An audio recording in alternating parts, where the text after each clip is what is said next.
сабағымызды үй тапсырмасын пысықтаудан бастаймыз. Ал, олай болса, біз сөйлем мүшелерін өткен болатынбыз, я?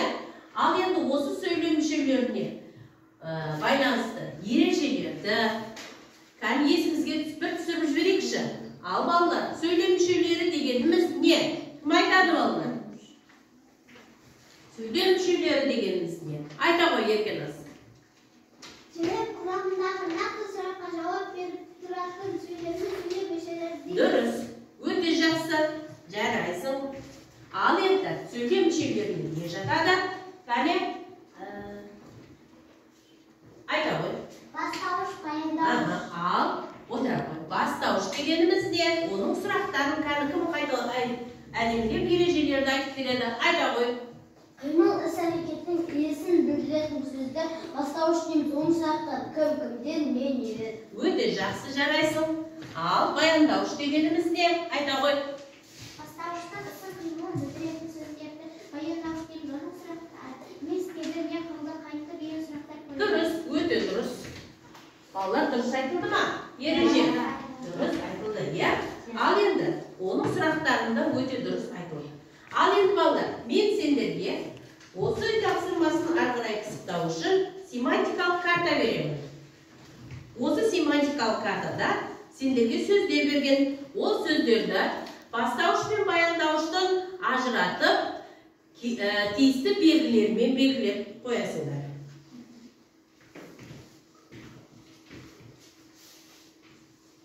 Ал сәттілік. Тез-тез бастауышы қайсысы, баяндауышы қайсысы, соны тез-тез белгілеп бере қойыңдар маған. Қане?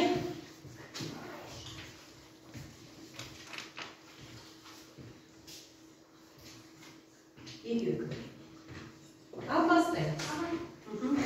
Дұрыс істедік па? Қане? Ал, бірінші бастауыш.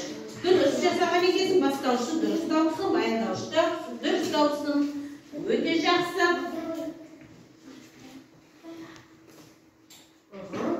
Нұр сөзінде өте дұрыс істеген. Жақсы, жарайсың. Қане, тез-тез белгілеп бере ғой. Жылдамдатамыз. Дұрыс.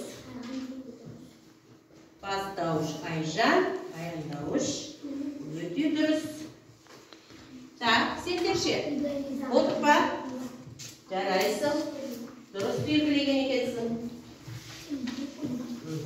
Дұрыс. Нұрмақ бола ғой. Жылдамдатамыз. Өте дұрыс. Қане? Я бастаушты дұрыс белгілегесін, баяндаушты дұрыс белгілегесін. Ергеназда дұрыс жасаған екенсің. Қане? Нұрмақ сен қане? Біреуі қате. Тасыды деген. Бастаушқа жата ма балар? Тасыды дегенде орнын сұраққа. Қане? Тұра ғой. Тасыды. Сұрақ қойшы. Не істеді? Тасыды. Сонда бұл бастауыш бола ма, әлде баяндауыш бола ма? Бастауыш болады ма? Жоқ. Не істеді? Не қылды сұрақтарына жауап беретін болса, ол баяндаушыға жатады екен, я? Талпынамыз. Кәні жөнделіп отырамыз Айша. Дұрыс, жарайсыздар. Ал енді тағда. Жақсы, тезірек істейміз. Тезірек жасаймыз барлықтарымыз. Уақытты үнемдейміз балалар. Ал енді балалар тақтаға қараймыз. Бұл жерде шығын ойын ойнаймыз. Бұл жерде әртүрлі бастауыш және баяндаушыға берілген әртүрлі сөздер тұрады. Ал енді осы сөздерді ажыратып, маған кім істеп береді? Кәні екі топтан екі оқушы шыға қойып. Кел Айша келе қой, мұна топтан қасиет келе қой. Бірінші қасиетте жерде күтеміз.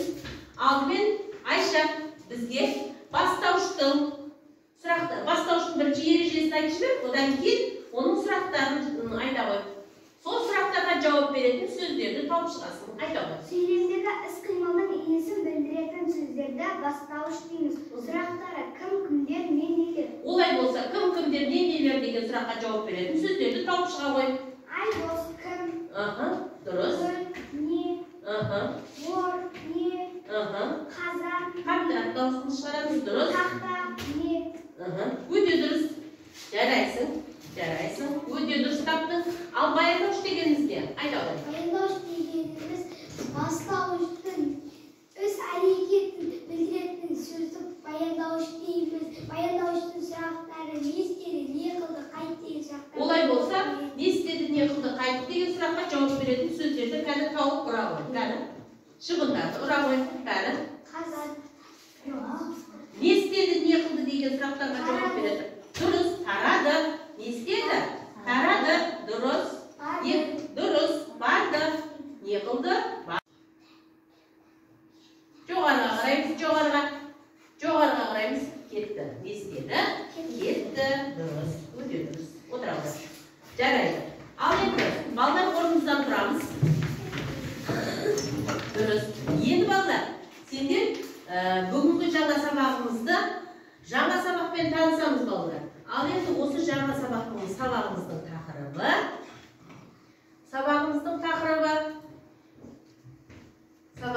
тақырыбы бастауыш пен баяндауышқа қойылатын сызықша деп аталады, иә? Бастауыш, оң қолымызда бастауышқа арналған сөздерді, одан кейін баяндауышқа сол қолымызда не алатын сөздерді айтып жіберейікші кәні. Бір мысал келтіріп жіберейік кәні. Бастауышқа келетін. Саршынақ. Саршынақ. Кеміргіш. Мақұл. Саршынаққа сұрақ қоямыз. Не? Саршынақ. Кеміргіш. Не? Балдар, олай болатын болса, кәні. 1, 2, 3. Екеуі де қандай сөзден құралыпты? Екеуі де бастауыштан құралыпты. Екеуінің сұрақтары бірдей екен. Отыра қойыңдар, кәні. Олай болса, бүгін біз бастауыш пен баяндауыштың арасында қойылатын сызықшаның орнын білеміз және қоямыз. Және біздің оқу мақсатымыз жіберілген пунктуациялық аппарат, орфографиялық, грамматикалық және стилистикалық қателерді тауып түзетеміз. Бүгінгі сабақта біз осы мақсатта не істеуіміз керек екен балалар? Жетуіміз керек екен. Олай болса, мына суретке қараймыз. Кәне, кім жауап береді? Мына суретте кімді көріп тұрмыз? Ақан сері. Дұрыс. Ақан сері кім? Отыра ғой. Айгүлі күйші дейміз. Солай ма балалар? Солай ма? Ал? Ақан сері домбыраға әуес болған. Домбырашы. Дұрыс. Тағы да. Не айтуға болады? Ол кім тағы да? Ол әнші болған. Әрі. Домбырашы дедік. Әнші дедік. Тағы да? Күйші ме? Жоқ, күйші емес. Қанба?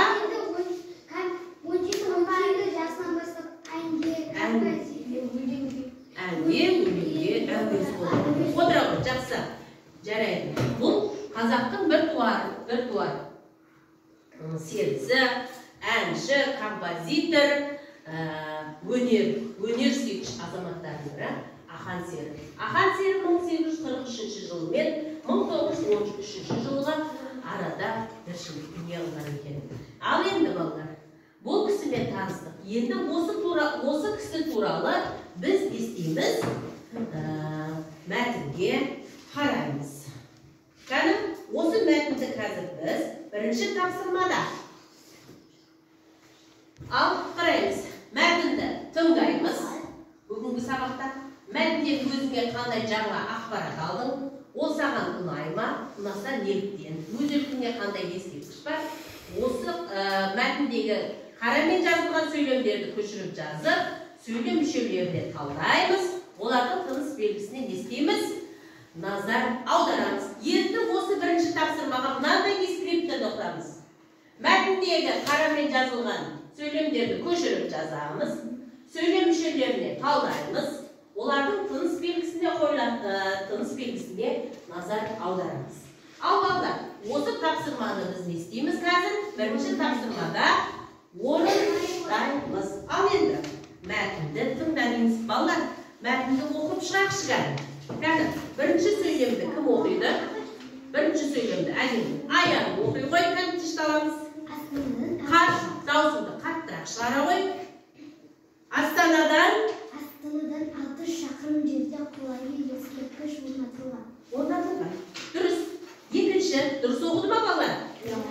Жақсы. Ал қаншайым екінші сөйлем сен оқи қой. Ескерткіш астана көкшетау тасжолдың бойында тұр.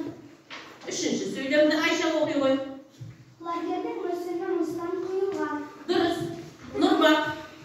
Құлагер әйгілі ақан серінің тұлпары. Дұрыс. Дұрыс оқи қой.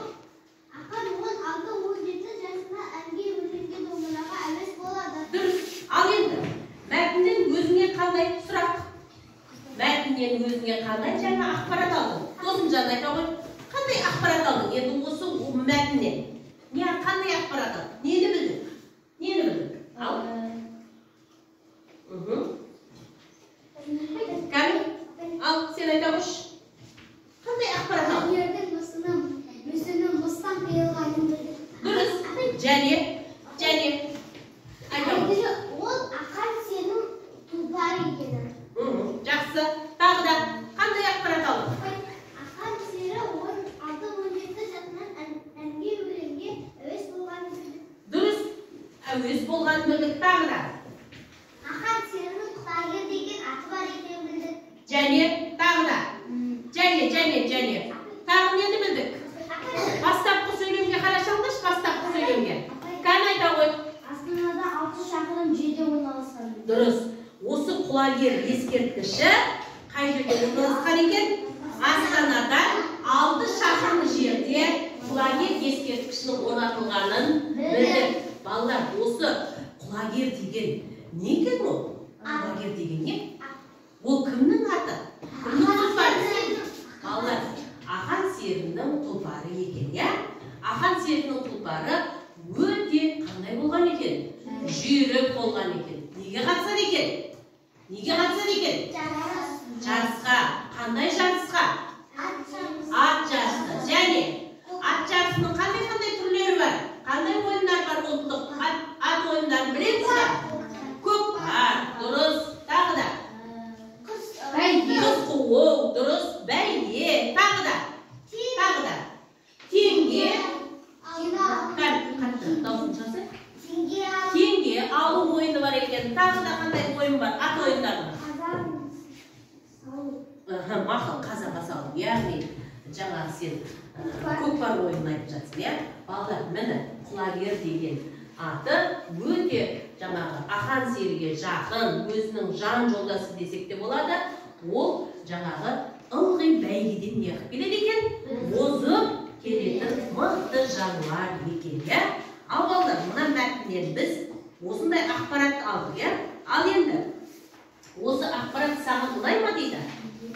Ұнады ма? Ал несімен ұнады? Несімен ұнады осы мәтін сендерге? Құлагер ақан серінің тұлпары екен. Яғни құлагер ақан серінің тұлпары. Және біз осы мәтінді оқығанда не ұнады сендерге тағы да? Не ұнады? Құлагердің мүсіні мыстан құйылған. Мыстан құйылған. Яғни ол ақпарат есебінде, я? Жақсы. Енді осының ішінде қарамен жазылған сөздерді қарап тұрамыз. Құлагердің мүсіні мыстан құйылған.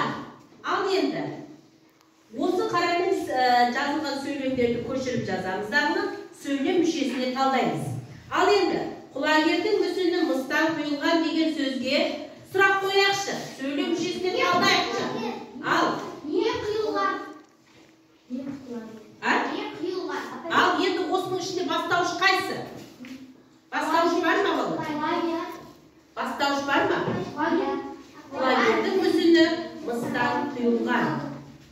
Құлагердің деген сөз, ол құлагердің деген сөзге сұрақ қойыңызшы. Құлагердің.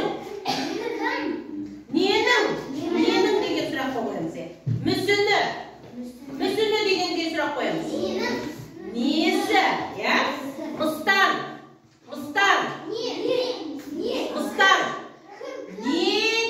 Неден құйылған. Дұрыс. Ал екінші сөйлемге қараймыз. Екінші сөйлем. Құлагердің әйгілі ақан серінің тұлпары. Ал енді бар ма? Сөйлемшесін қалдаш берейікші.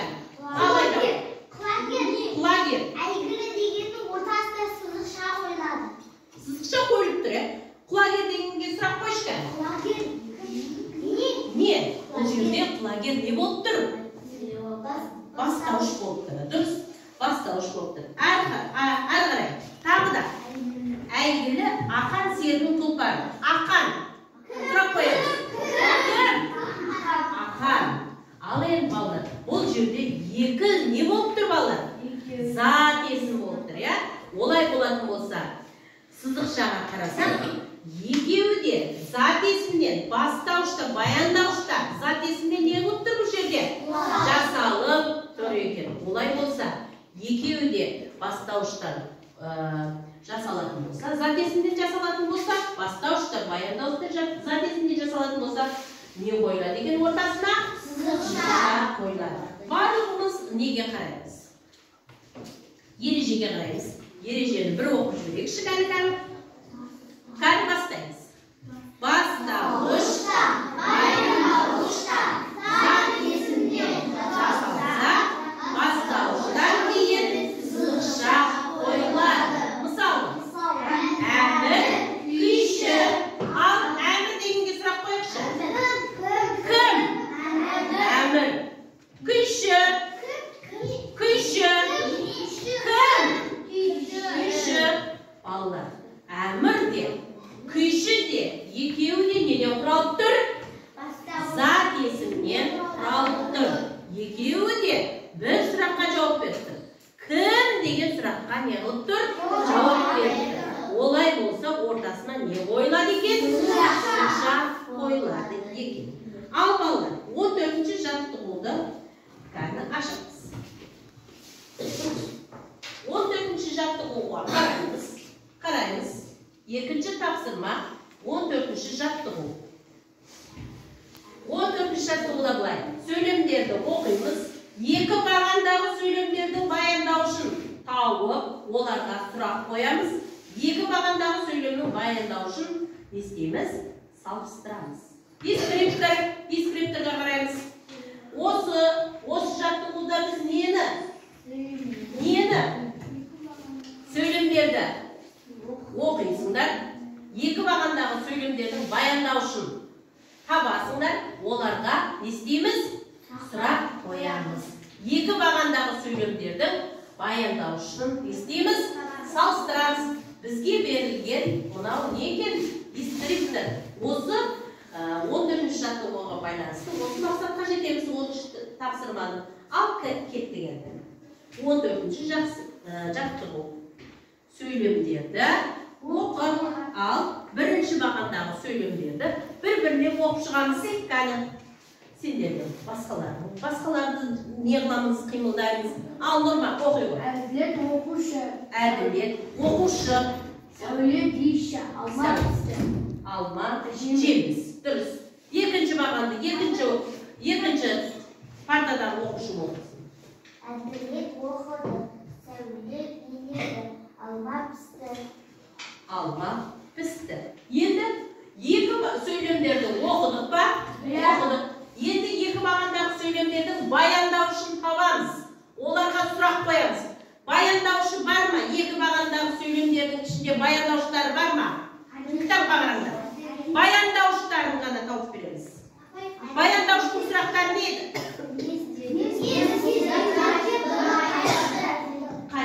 Ал, баяндаушы кәні.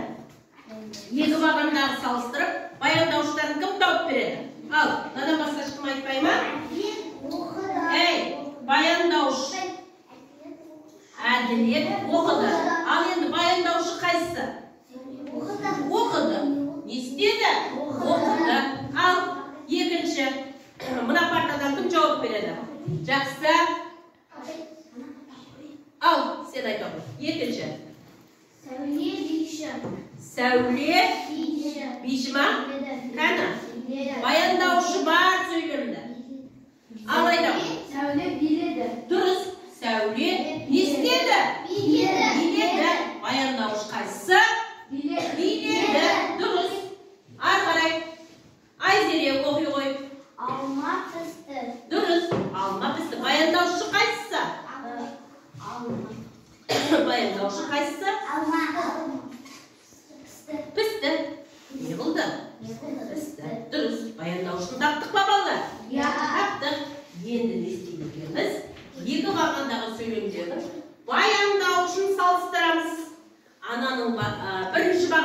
баяндауыш пен екінші бағандағы баяндауышты салыстырайық.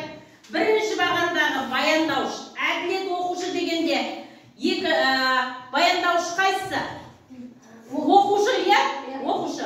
Ал енді оқушы мен оқыды дегенді салыстырамыз. Салыстырайықшы ға? Оқушы оқыды. Ал салыстырамыз. Сұрақ қойыңдаршы ға? Оқушы. Оқушы. Оқушы деген сөз бұл жерде бастауыш болып тұр, иә? Оқыды, баяндауыш. Дұрыс. Екеуін салыстырғанда, сөйтсе, ол біреу бастауыш, біреуі баяндауыш болып тұр. Дұрыс. Биші, биледі. Биші, биледі. Дұрыс. Екеуі салыстырған кезде. Биші. Сұрақ қойды. Кім? Биші. Биледі. Не істеді? Биледі. Бұл не болады? Баяндауыш болады. Жеміс. Жеміс. Бастауыш. Пісті. Баяндауыш. Салыстырдық па? Бұл бастауыш. Екі бағандағы сөйлемдерін баяндауышын салыстыр. Олай болса, 14-ші жаттығу дейміз дағыны. Қай бағанды жазамыз олай болса?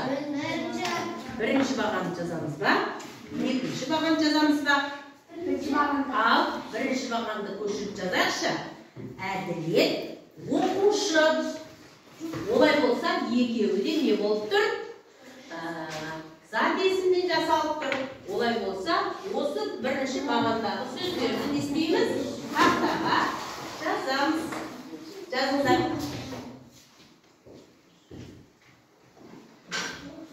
14-ші жаттығу. Солай ма балалар?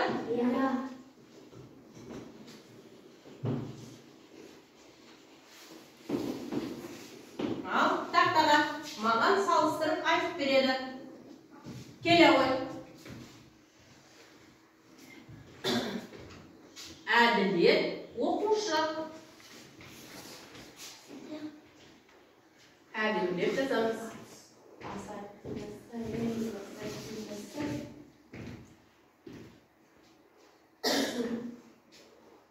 Әдемілеп жазамыз. Кәні әдемілеп жазамыз. Асықпаймыз. Көркем жазамыз.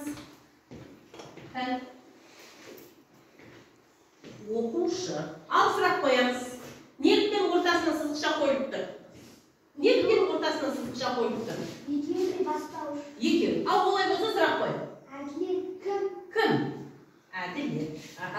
Оқушы. Кім? Екеуі де не болып тұр? Зат есімнен не алып тұр? Жасалып тұр. Өте жақсы. Ала қой. Келесі сөйлем. Ал аяғын келе қой. Неліктен ортасына сызықша қойылатын түсіндіріп кетесің. Сұрақ қоясың. Сәулет биші. Жазыңдар, жаз. Жазамыз. Жаз. Сәулет биші. Биші.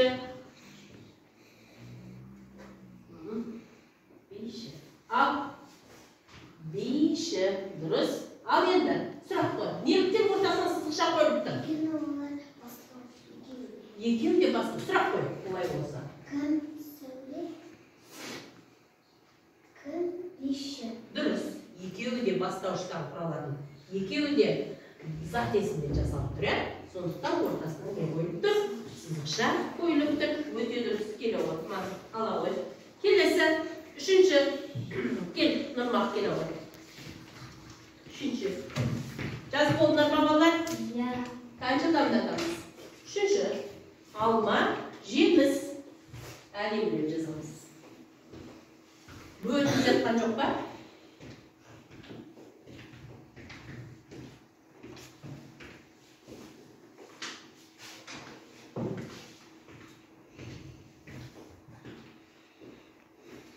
Жеміс. Ал ортасына сызықша қойылып тұр. Екеуі бастауыш. Ал, сұрақ қоя ғой. Не? Алма. Алма. Не? Жеміс. Алма деген, не деген сұраққа жауап беретін болса, бұл не болады? Яғни, зат есім болып тұр, балалар? Жеміс. Екеуі де бастауышта, баяндауышта неден құралып тұр? Зат есімнен құралып тұр. Олай болса, не қойылды? Ортасына сызықша қойылды. Өте дұрыс. Балалар, мына тапсырманы түсіндік па, балалар? Олай болса, үшінші тапсырмаға өтейік. Үшінші тапсырмада біз не істейміз? Ал үшінші келесі тапсырмаға қарайық. 15-ші жаттығуға қараймыз. 103-ші беттегі 15-ші жаттығуға қараңдар. Қарадық па, балалар? Ал қарасақ не істейміз? Не дейді? Қаншайым қатырақ оқып жіберші. Мақалдарды қатесін түзеп көшіріп жаз. Ал қатесі бар деп ойлайсың ба? Қатесі бар ма? Ал енді мақалдардың қатесін түзеп көшіріп жазамыз. Оған не скриптар? Бірінші мақалдың қатесін түзеп көшіріп жазамыз. Екінші мақалдың қатесін түзеп көшіріп жазамыз. Үшінші мақалдың қатесін түзеп не істейміз? Көшіріп жазамыз. Ал балалар, бастаймыз ба? Олай болса 15-ші жаттығу деп жаза қойыңдар. 15-ші жаттығуға өтейік.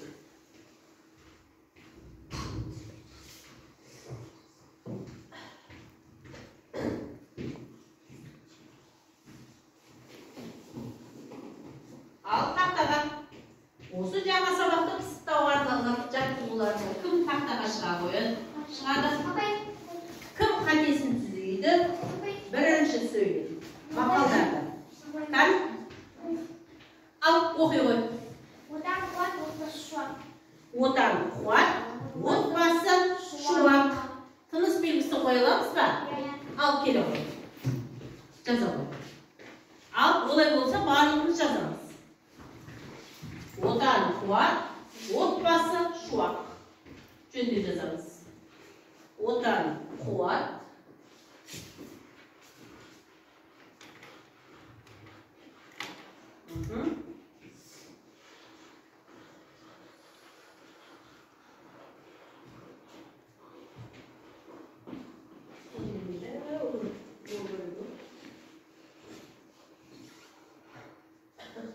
үстінен басынан жазылмай қалды ғой. Мынаны жөндеп жаз.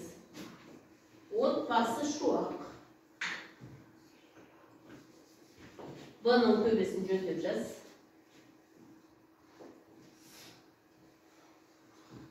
Отбасы ғой. Отбасы.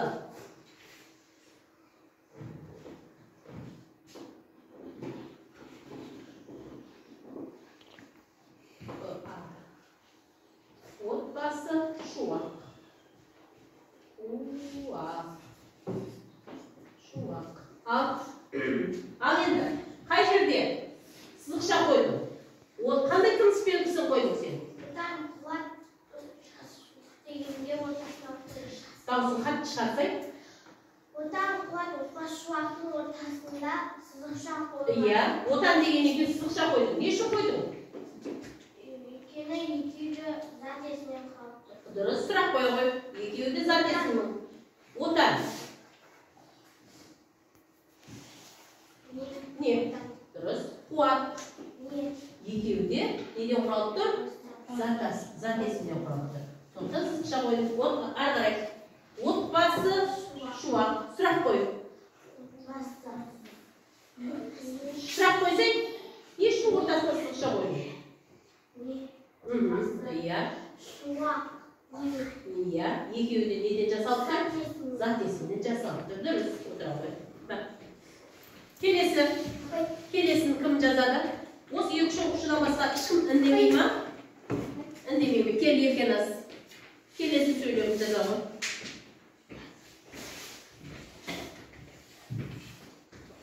Ал.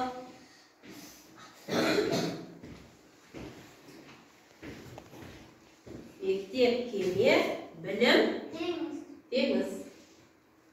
Мектеп.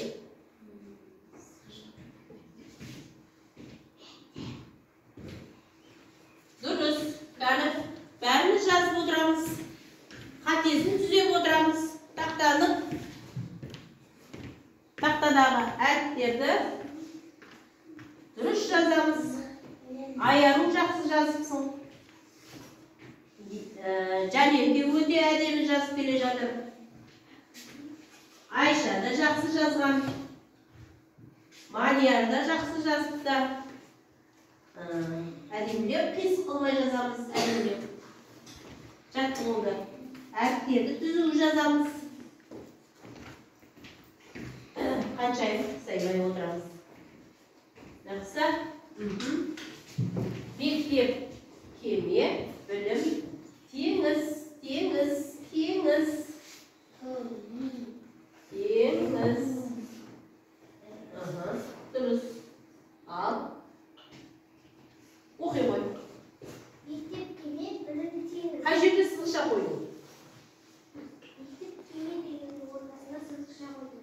Мектеп дегеннен кейін десей, мектеп дегеннен кейін сызықша қойдың. Не үшін қойдың сызықшаны? Басылдаушыда баяндаушы неден құралып тұр? Ал мектеп дегенде сұрақ қой. Не? Кеме? Екеуі де сәтесіне құралып тұр. Білім?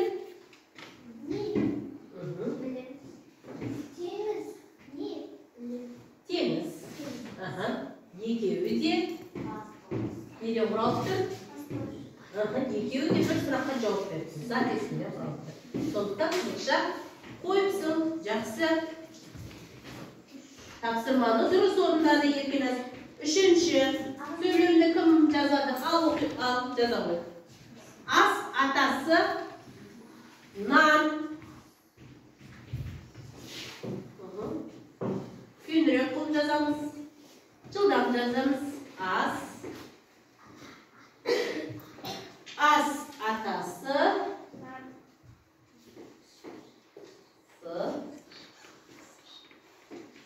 нан. Ал, дұрыс жазыпты. Ал, сұрақ қоя қой. Ал, не үшін сызықша қойдың не жерге? Ол жерде екеуі де бір сұраққа жауап берді. Бірдей сұраққа жауап берді. Олай болса, екеуі де құралып тұр. Ал, ас сұрақ қой. Ас сұрақ қой. Не? Дұрыс. Нан. Нан не? Деген сұраққа жауап берді. Олай болса, ортасына не қойылды? Сызықша қойылды. Балалар, мақалдың қатесін таптық па? Дұрыс таптық па біріншісін? Екінші мақалдың қатесін түзедік па? Үшінші мақалдың қатесін дұрыс таптық па? Жақсы, олай болса, келесі бетке көшейік. Келесі бетке көшудің бұрын серіктің жаттығын жаттап алайық, жазып не қылайық, шығып алайық. Кәні орындарын отырыңдар. Ал, кәні бір жануарға ұқсайықшы кәні. Өте тез, өзі қорқақ, қандай жануар? Қоян. Ал енді ортасына сызықша қойылатын. Екеуі де бастауыштан, яғни зат есімнен құралатын осы қоянға байланысты кім бір сөйлемді айтып береді маған? Қоян.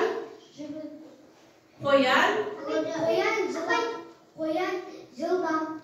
Жылдам? Жоқ. Екеуіне зат есімнен құралу керек. Қоян. Дұрыс, өте жақсы жап. Қоян қорқақ. Қоян қорқақ деген жоқ, ол болмайды. Қоян. Айттық қой оны. Тағы да. Ал. Қоян қыста қалдың астында тұрып қалады. Мақұл, ол тығылып қалады. Мақұл. Қоян жылдам. Жылдам, мақұл. Қоян өте жылдам. Дұрыс. Мақұл, отыра болды. Отырмаймыз, кәні тұрамыздағы кәні. Қоян туралы кәні бір сергіту сәтін айтады. Кәні. Ұзын құлақсыз қоян, есі қалысы бұрны. Қатты. Жерлерден ыққыр секірді. Қара еді артына. Тыңдаймыз. Қиылын салып көзінің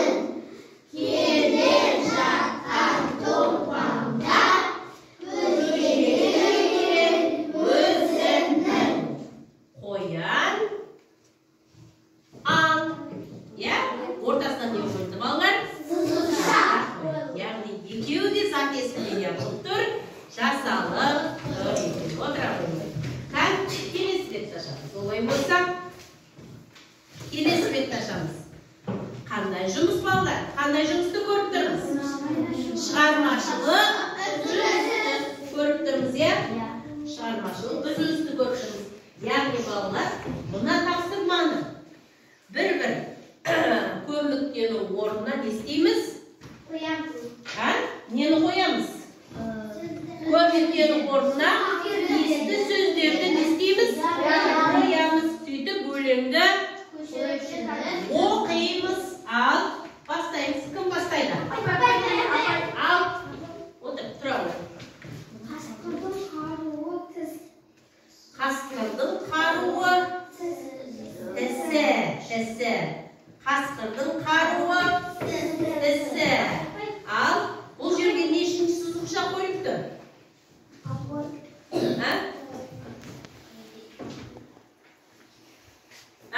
Не үшінші сызықша қойыпты бұл жерге? Екеуі де бірдей сұраққа жауап беріп тұр, я? Сондықтан отырамын. Қаруы. Келесі. Қасқырдың қаруы тісі дейді. Ал келесі. Есектің қаруы күші. Есектің қаруы күші дейді. Ол қандай жануар екен?